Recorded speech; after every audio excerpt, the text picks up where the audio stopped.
G'day and welcome to episode 9 of This Century Thinking webinars. And this week, as we, in the lead up to Christmas, welcome Alan. In the lead up to Christmas, I think it's an opportune time for us to bring the various thinking together that we've been uncovering over the last few weeks. And in this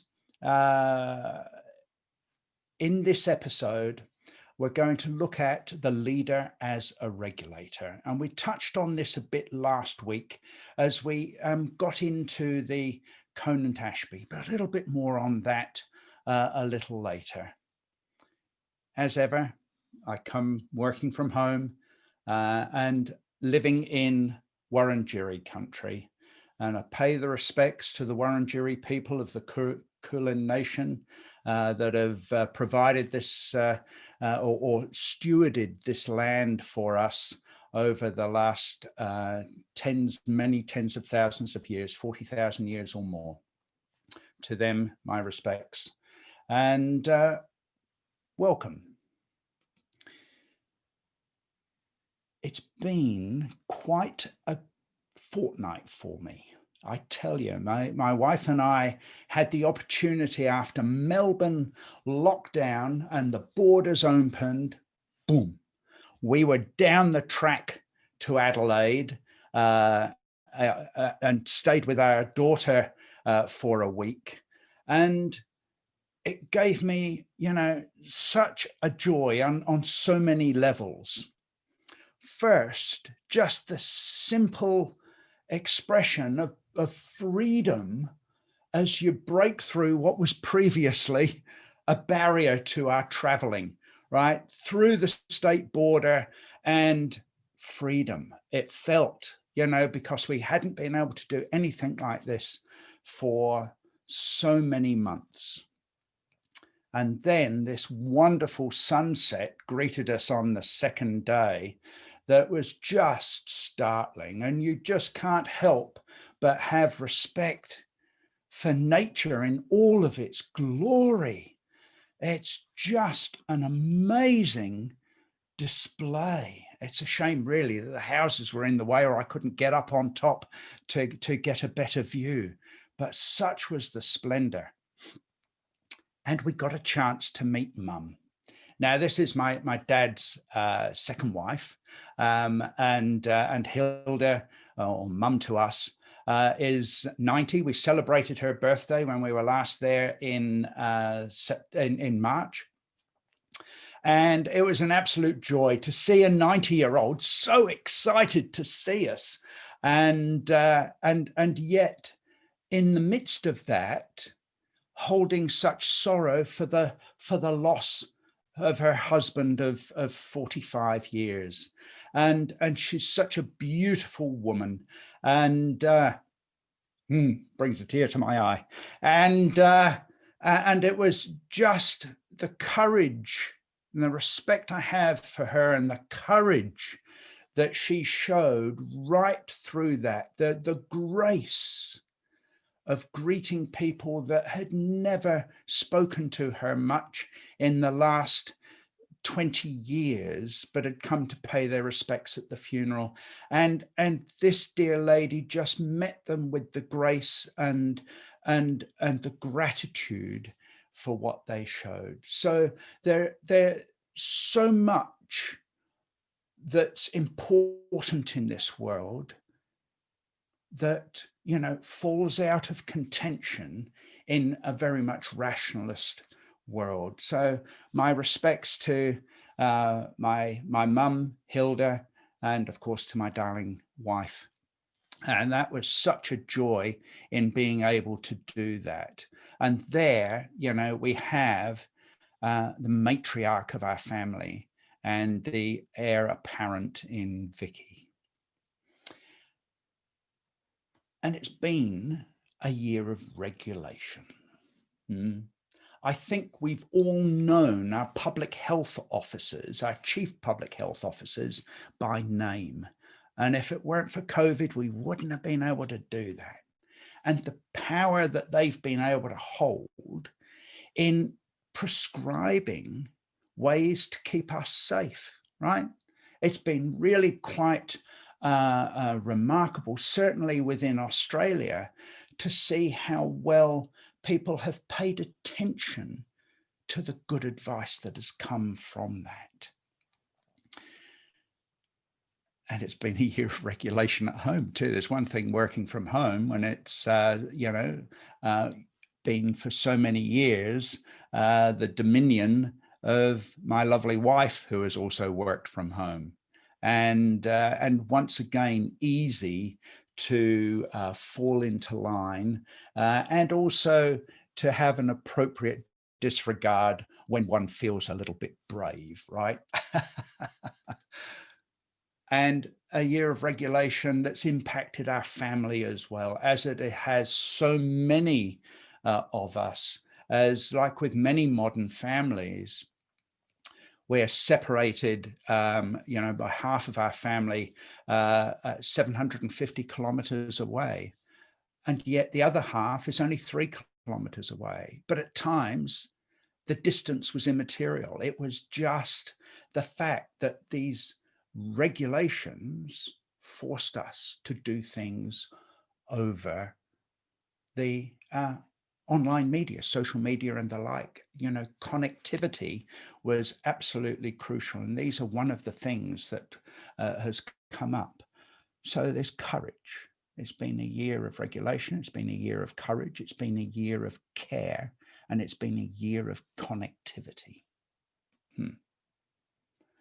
It's also been a year of the leader as regulator. And this is something that we really want to dig into in this particular episode today. We've seen the strong, really strong hand. And in a large country that could have suffered, extraordinarily at the hands of COVID, we've seen the strong hand regulating and managing that disease to keep it very well contained within a country where, they could have had many more thousands of deaths. And then we've seen the leader as a regulator and the use of social media, his Twitter account, as being really one of the things that almost everyone, if you're a journalist or interest, following the real Donald Trump, because people were sacked, opinions given, guidance, direction given, as if it were on, the standard letterhead. Twitter accounts. Leader as regulator over Twitter. And then in England, Boris Johnson, leader as regulator who, felt that after the first wave, despite the advice of the public health officials, that we'd still have a summer holiday. Oh dear. And then after the summer holidays, lo and behold, the second wave came through. And now we'll have a little Christmas. So the leadership style really impacts the regulation that's given. And then, dear, our local premier in Victoria, Dan Andrews, who was pilloried for the strong hand that he took in it, almost as Chairman Dan, likened to President Xi Jinping's predecessor in Chairman Mao. Yeah, but we're now over 40 days straight without any community transmission.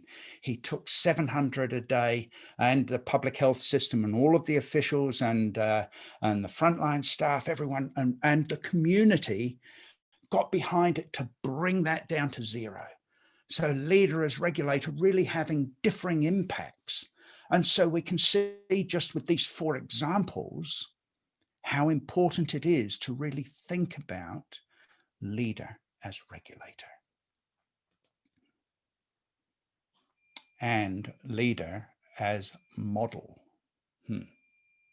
Well, I won't pass political commentary on how they model the state of their actual union.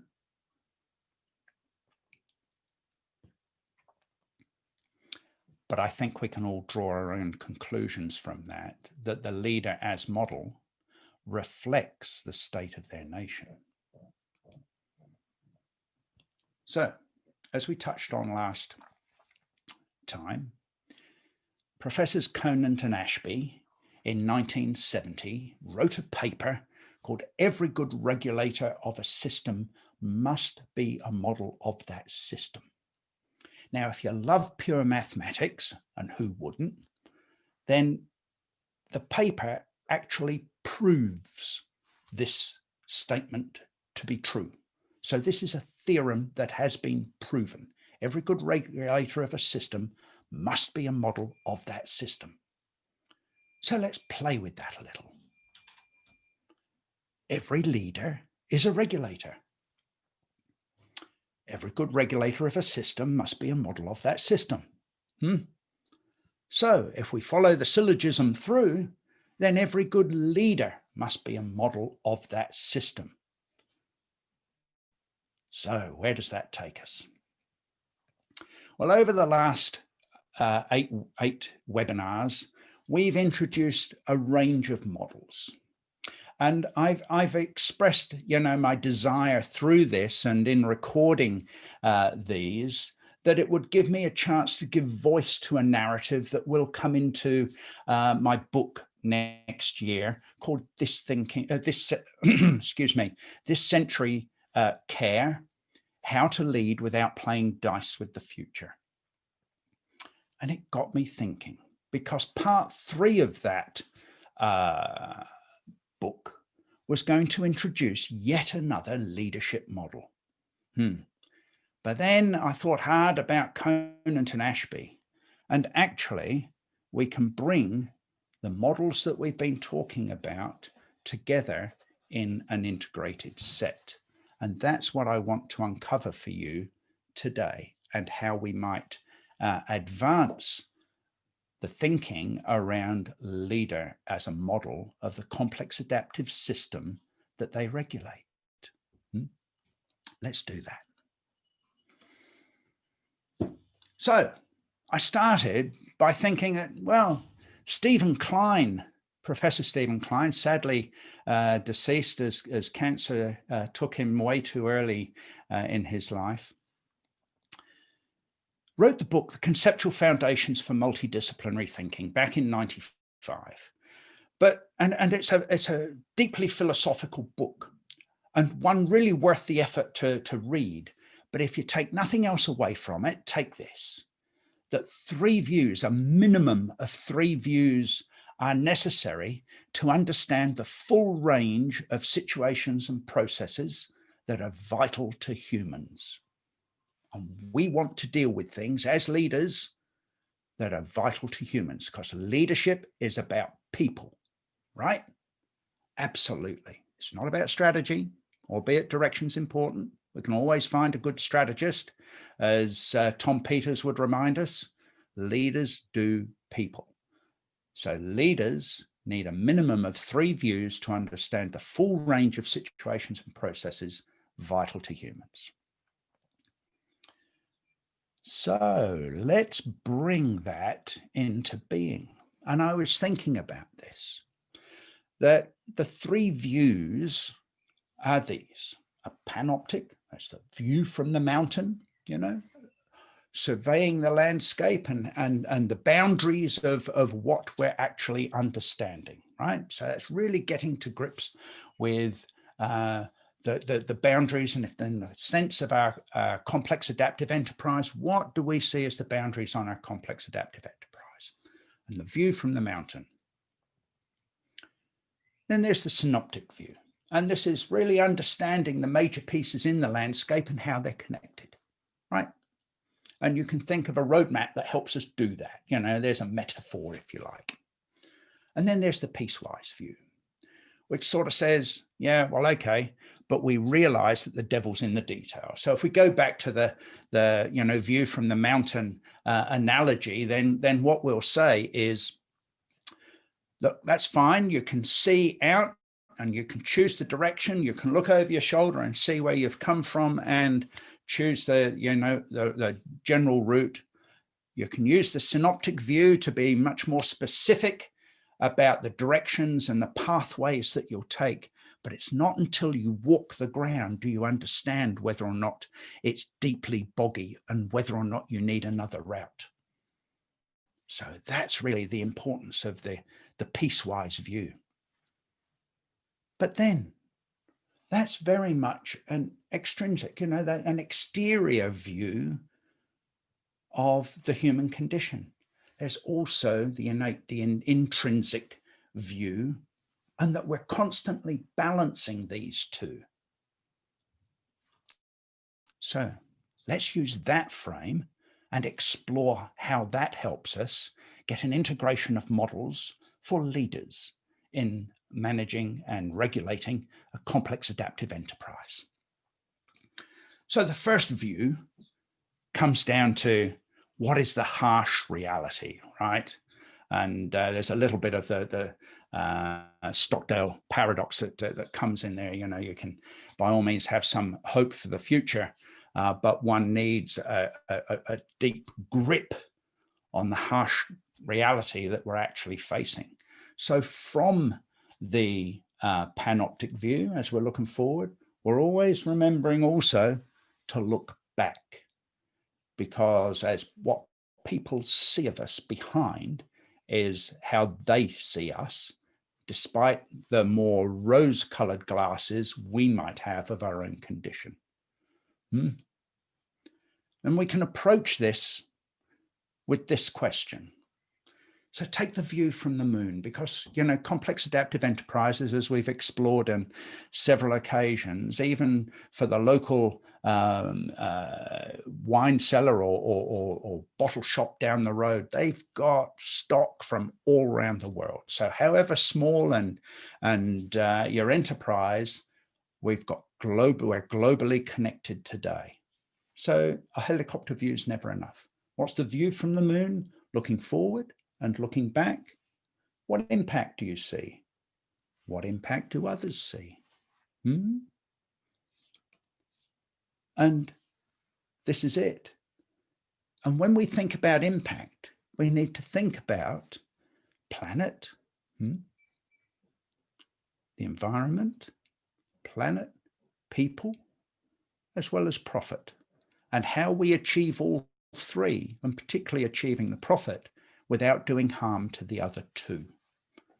And that will be one of the faces on our leadership model. So that's the first view.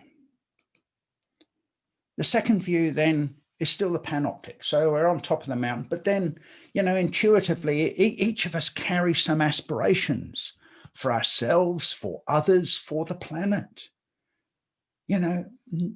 Most of us go to work wanting to do a damn good job. Yes, right. Yeah, there might be a few that stick out as being there but they are the minority, the vast minority. Most of us carry really good intentions and the best of aspirations for what we're doing. And so we can approach this really from a view of, the extent to which we're taking a sunny and sustainable view, or the extent to which, it's really a little more somber or shady for us and our businesses. But as I say, for the most part, people are looking for the sunny, sustainable outlook. So let's approach this from a leadership perspective with the question, what's the difference you want to see and be in the world? And then measure that against the reality, the previous view, and is it possible? Do you get some sense? You might not know the path, you might not have the full synoptic view, but you get some sense that the adventure is worth engaging in. Super. Then that's a great aspiration. And it takes courage to step into that world.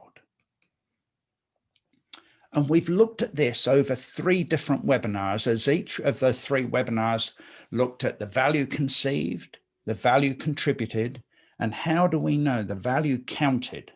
And we explored that in terms of who we are, and driven very much by the values, and how the values that we carry, the values that we live, self-reinforce in a virtuous cycle. And there we were talking about, well, look, let's start with honesty, transparency, not just the truth, but the whole truth, however painful it might be, because without which nothing. Then let's be mindful of the planet, the people, as well as the profit. And understanding the panoptic view, the boundaries of our interest, then we can understand that it's not just for us, but we must collaborate. And then, having entered into some collaboration, hold ourselves accountable. Not hold others accountable. Look in the mirror, not out the window. That's what level 5 leaders do, according to Collins. And it's very wise advice, right? Ask yourself, are you doing what you said you'd do? Great. And then let's be respectful. Respect is a big word that we need to bring more into our being, because stuff happens, right? And we need, in the whole goal of transparency, is to make sure that we know the good and the bad. And let's not shoot the messengers. Let's not jump to blame. Let's not use accountability with a stick, right? Let's not have big stick legislation, because it drives the wrong behaviors. Let's be respectful, and that respect will be returned. And then we'll get the honesty, the transparency, the mindfulness, the self-reinforcing. And I just can't help but reinforce the importance of these intrinsic elements as driving everything that we do. Because with that, then we can go, yes, what do we do? If that's who we are, how do we take ourselves into the world? And with an ecological view that really understands the connections and the need for biodiversity. But instead, what we're doing right now, part of our harsh reality, is creating a monoculture of the mind. We're not taking an ecological view. We're taking an efficient view. But what that does is actually kill the diversity, and that destruction, as Vandana Shiva reminds us, we excuse with statements of growth, of progress, and improvement. So diversity in all is really how we must carry those values forward. But then how do we count them? And then from a systems point of view, we really understand that some things are structurally divisible and functionally indivisible. So our model needs to bring both of those elements into play. And that's why, now I've spent a bit of time on this slide, but we did spend 3 webinars on these, and they're really important issues, because they go to the heart of how we conceive value, how we contribute value, and how we count value. And if we are to have improvement that achieves it, without doing harm, then we really need to deeply understand our aspiration for a better value proposition, a full-blown value proposition.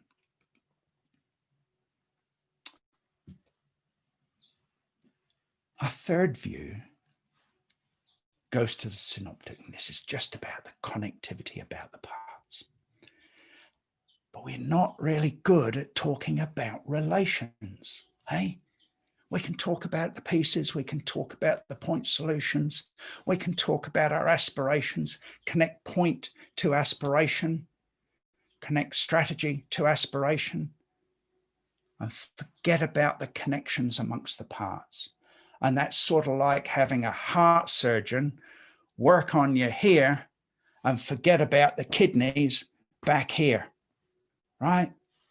Screw up either one, and there's such an interdependency between the two that fixing one could in fact then kill the other. And that, of course, then leads to our own extinction. And this is really where the monocultures of the mind, in the way in which we look at our aspiration, is breaking the connections. So the extent to which then that we're looking for connectivity to be adaptive and adjusting to the changes in the environment, and not selfless and asinine. We don't want that. Adaptive connectivity. And for that, we could really think about adaptive connectivity and say, well, when we look at our organizations, how well would we say the good regulator theorem of Conant and Ashby applies to our leaders and managers? Are we showing that we really understand the connections amongst the parts? Are we having the discussions?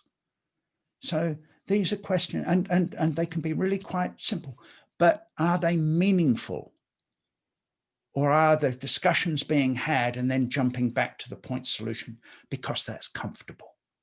Discussions amongst relations are not always comfortable, but they're the discussions that matter. So, and we explored this through the macro version of the viable systems model, of really understanding that there's huge variety in the environment, which is fabulous. You know, we need that variety, huge variety, and upon which we'll fix the biggest problems by restoring high variety in the environment, will help us address climate change quicker than anything else. And do we have a decent appreciation of our ecological, social, and economic views? Well, indeed, we were doing that sort of work in our earlier assessment of our value proposition, right? So now how do we carry that into our world of production to actually deliver on our aspirations? And then, given the complexity, how do we manage that production in ways that amplifies and only constrains it within the panoptic boundaries that we set for ourselves, right? And this is where leaders and managers, not just leaders, become the regulators, not only by the policy they set, how value-focused it is and how goal-based it is, but how well they live that day to day. Because they should be asking better questions. And the people involved in production answering those questions, and the management and leadership seeking assurance and providing measures to assure that the producers are able to achieve the aspirational outcomes. And that's important then in making sense. So it closes the loop around that. And it's how we adapt in that connectivity amongst those macro parts. And too often it's broken. Too often sense making is left to these people here and production to these people here, even though they're the ones closest to the environment. So we tend to break the interdependencies. And it's time to change the leadership model. Now, the intrinsic view of that really goes to our physiology. We need to look inside this macro and say, what is going on in here? Because what we need, like with the heart kidneys analogy earlier, we need our parts not only to be understood, but organic and alive with that connectivity that we were talking about earlier. But how many of our organizations contain parts that are largely inorganic and lifeless? Just appendages. So let's dig into the physiology of our complex adaptive systems, our complex adaptive enterprises, and ask, how well do the essential functions, do we know what they are? How well do the essential functions relate to sustain production and do no harm? So it's really, leader almost as general physician. I love, when we were flying, you could go into Melbourne Airport and the Royal College of General Practitioners ran an advert there. And it had general practitioners. Of course, general practitioners in some views are seen as, well, just general doctors. If you're going to be a more prestigious doctor, you'd be a specialist. So here, the general practitioners are promoting themselves as the specialists in life. And I love that, and it's a model for leaders to think of themselves as specialists in the integration across the complex adaptive systems and making sure that this adaptive connectivity works well. So like in my mother's case, she had heart and kidney problems. She went to the heart specialist and medication there impacted her kidneys badly. Went to the kidney specialist and the medication there impacted her heart. And it was really only the general practitioner that brought them together. Same with my brother when he was undergoing his cancer treatments. It's the general practitioner that provides the integration that brings the essential pieces together. And this is really where leaders as general practitioners and of enterprise need to be thinking about how well essential functions relate. And we looked at this model, right?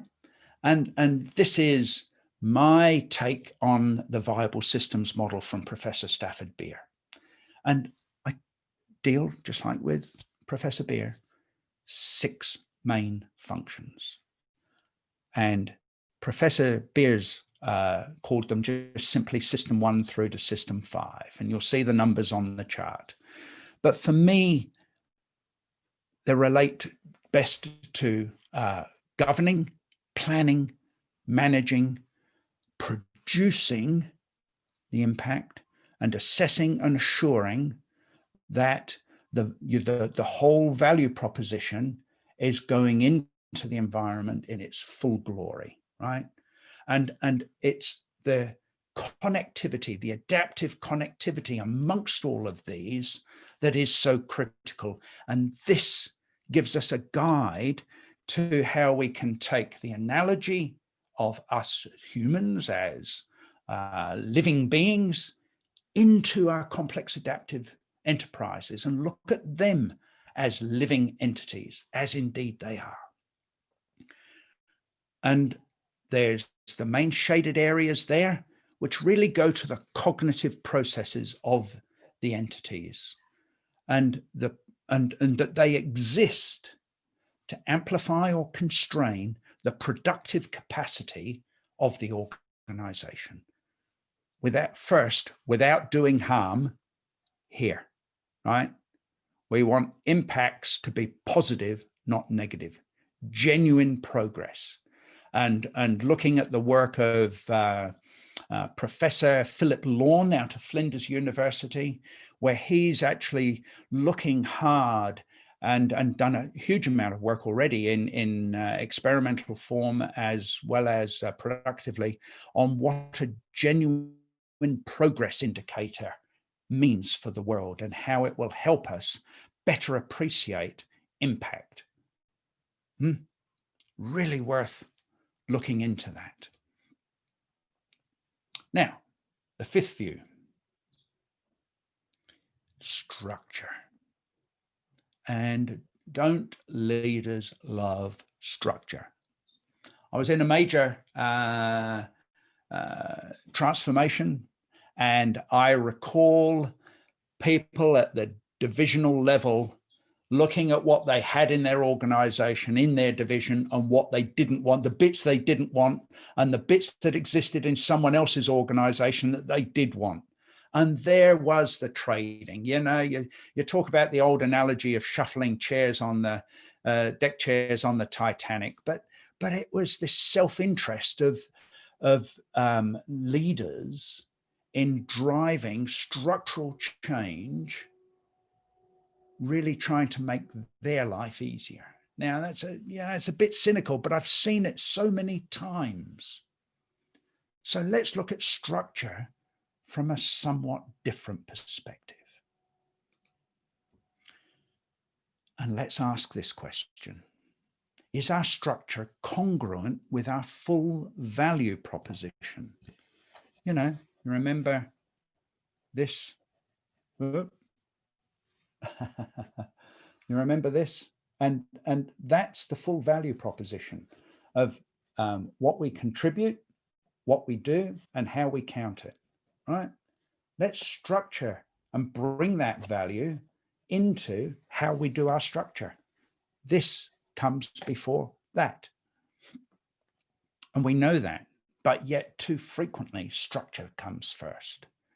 So it needs to be fully congruent with our full value proposition. And I think it was just last week where we went through this in detail. So last week's webinar, the last webinar, webinar 8, really uncovered the systems engineering that's behind this, so that you can understand from the value proposition, why does an organization exist, right? What does it do? How does it do it? And then from what it does, and the finer detail on this slide comes from a military example, but it applies anywhere. I've done similar within health and transportation and education. From that answer of what an organization does, you can then go, well, okay, here are the major productive entities and how they need to be grouped because they're working together to provide various capabilities, and then how each of those business units, why they exist for their productive capability and fitness for purpose for delivering the full value proposition, right? So, and we also understood that each of these columns, each of these major divisions of structure mutually constrain each other. And we learn that both from Stephen Klein's work and from the work of Kim Vigenti and Jens Rasmussen. But this then enables us to take our value proposition from here and apply it directly into the model, right, that we see on the screen there. So that then becomes the way in which we can model and provide a model for how we think about structure. And the last view I want to cover off is on the systemics. Because if you remember, I was talking about how there's an interface and how those structures mutually constrain each other. Well, you know, as a consultant, we looked always very deeply at those because we understood, just like any good systems engineer, that the biggest problems typically occur at the interfaces, and also the biggest scope for improvement occurs at those interfaces. So one really needs to deeply understand the systemics, because, you know, if any leader is out there, you know, being a little selfless or, you know, chasing the next promotion rather than doing what's best for the organization, stuff can get hidden in those cracks. And that's where We really need to understand the systemics and dig into that and ask whether in any change proposition, in any decision that we make, have we accepted as final a level of analysis below the complexity of our system of interest? And typically our system of interest is a very high complexity. Social systems on Balding's hierarchy of systems complexity, which we've looked at a couple of times in the webinars, and that we too often take a lower level of appreciation, typically because you can put numbers to it, and ignore the adaptive, the experience, and the judgment calls that need to be made as well. So the question then is, are we accepting it as final? And are we being sufficiently thorough? And Balding's hierarchy of systems complexity really helps us there, right? And we've been through this before when we were looking at value that's counted, because you start with a very basic understanding that's descriptive at the frameworks level. You then, understanding how information complexity rises up through there, from things that have clockwork-like motion up through the metaphors. And I won't go through all of those again in the interest of time, but really we need to understand that we're working up here, and that we need to really look at those levels and make sure that we've adequately covered training, business processes, equipment, and technology. I always find it fascinating when people who are working up here, right, at the social level, whether or not it's warfare or health or aged care, they'll say, come on, Richard, it's not rocket science. I'll go, whoa, one moment. Rocket science is down here, right? It's very predictive. We know quantitatively what we're doing. Up here, we don't. So working up here is several orders of magnitude more complex than rocket science. So it's a very poor analogy, and it's a one as to what keeps our management theory, our leadership approach to the mechanistic levels. And it's time to lift. And we ask that, and we do that by asking that question. So there's the integration of the 6 models, and they can come together and neatly as a cube. And whichever way you look at the cube, right, whichever way you look at it, you will see 3 faces, minimum of 1, 2, or 3 faces. But if you look at it from any point that enables you there, you'll get 1 panoptic view, 1 systemic view, 1 synoptic view, and 1 piecewise view, and likewise here.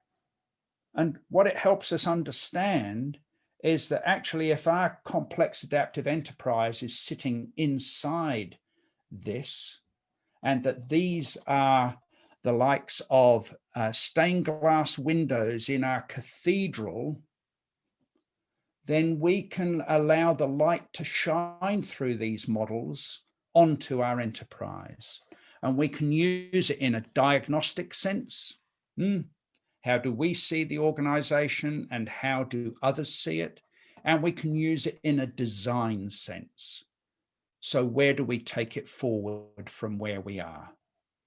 And it's the light that shines through all of these models at the same time that gives us the richness that enables us to manage and lead complex adaptive enterprises. And as ever, our enterprise isn't the be-all and end-all. Our panoptic view that sets the boundary understands that our system of interest exists within a larger system. And as we know from Professor Ellen Langer's work at Harvard, context is king, right? And she's an organizational psychologist. And we'll say, well, when we're talking to a psychologist really helps us translate our thinking into action that enables for a better life. Great.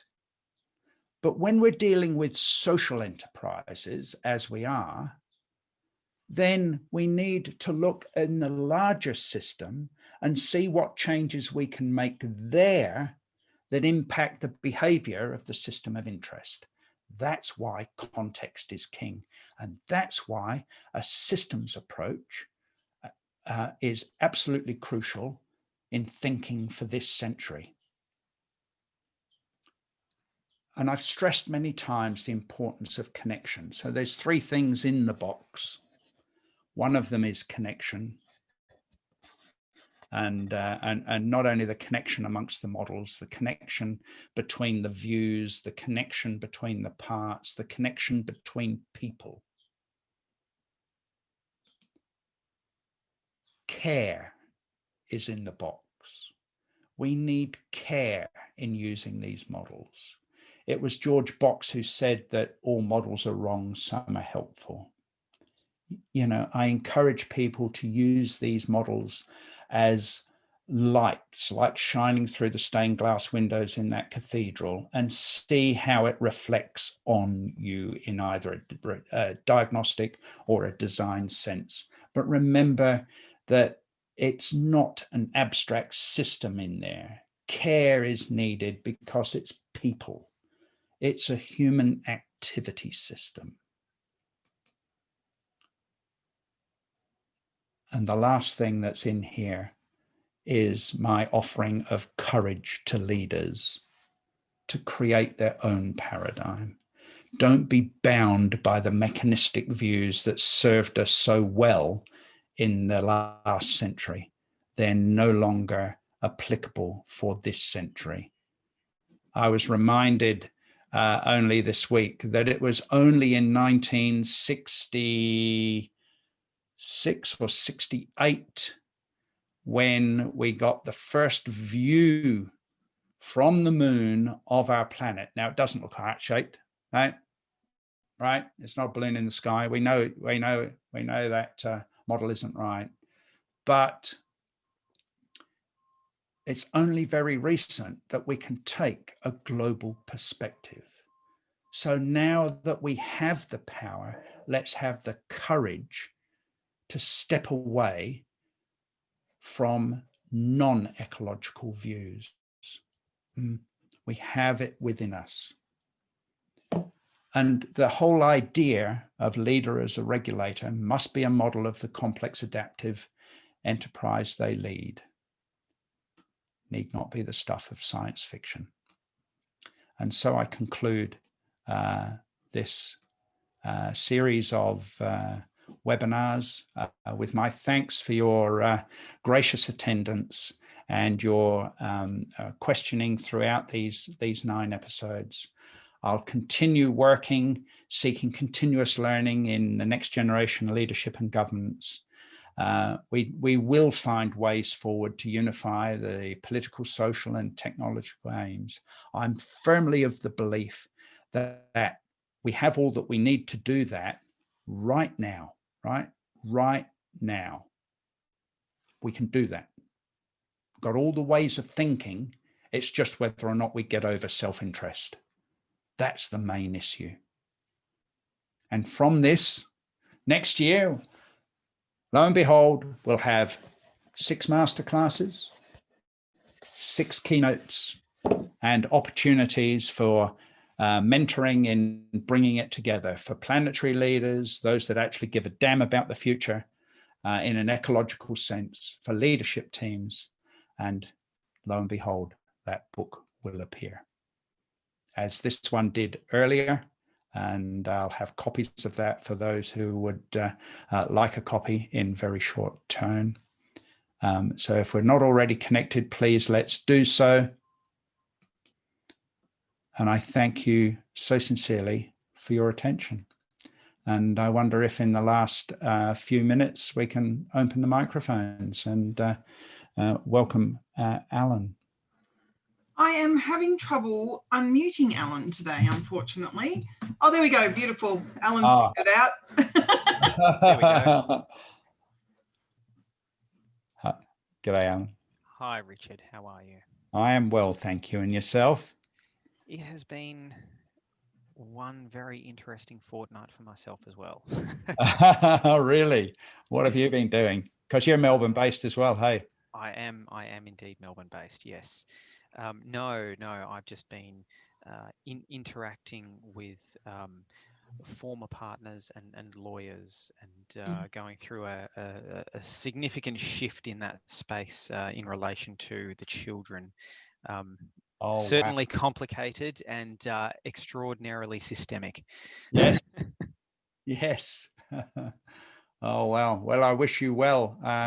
We've got a family member who's, having a tough time with, ex-wife and children type issues and always, being forced into lawyers and what have you. And but it is systemic, and it's just as well you're a systems thinker then, Alan. That's right. Exactly. Being able to step back and actually see all of the components and how they fit together is sometimes disappointing and frustrating, knowing that you have minimal influence over the system. You move to a point of acceptance very quickly. Right. Yeah. Well, have you got any suggestions for next year? Because there's a number of directions I could go in. One is taking that Balding's hierarchy and looking at governance, right? Indeed. So actually digging into that governance frame. Another could be looking at the strategic planning and the connection between planning and management, where, as I pointed out in a previous webinar, 70% of major failures have their origins.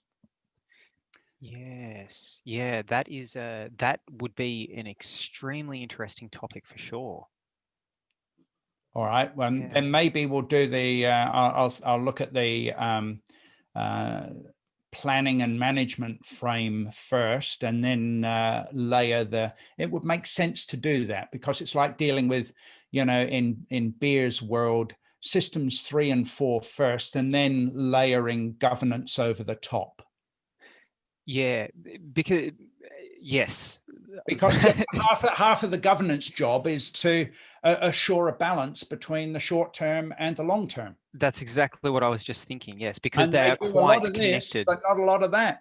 Yeah, indeed. No, that is a very, very good point. They're both as important as one another, because they are so interlinked, and being able to provide, I guess, that insight around governance, but also more importantly, what that leads to and what the outputs of that thinking is, and the rule sets around that is down the chain, and then how we take that information back is a very complete picture at that point in time.